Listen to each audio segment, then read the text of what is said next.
When is taxation not theft? Is there a moral line that we can draw? Because obviously the government does have to provide certain services that you talked about. If you're talking about the government providing safety for your property, you need a police force. If you're talking about the government providing safety from foreign invasion, you need a defense department. Is that sort of taxation theft? And how do you distinguish between what's theft and what's not?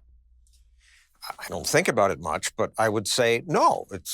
If I am a member of this country and this country needs national defense, which it does, and a local police force and pollution control rules, government has to raise that money somehow. And that's not theft. That's just the deal. And one of the questions that often comes up in this context is, so how far does that go? So very often what you hear from folks on the left is the you didn't build that thing that you got from Barack Obama or Elizabeth Warren, that because the government provides roads, for example, and rule of law, that you didn't build that, the government really built it, the government contributed to your success.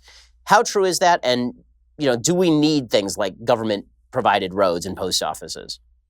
No, we certainly don't need government post offices Right, well, that's in pretty the obvious, age of UPS and FedEx. It was interesting that the government could not get it there overnight. And then FedEx did, and now even UPS sometimes does. If the private sector was building roads, we would have more roads, they'd be smoother, they would be better. It's become a role for government. It would be better if they contracted it out. Not that people in government aren't necessarily just as bright, but the incentives are different. You can fire the private road builder if you don't like what he did. If he's great, he makes more money. In government, everybody gets paid the same, and it's almost impossible to fire somebody. So even if they're great at the beginning, say when the Peace Corps began, all eager people looking to help people.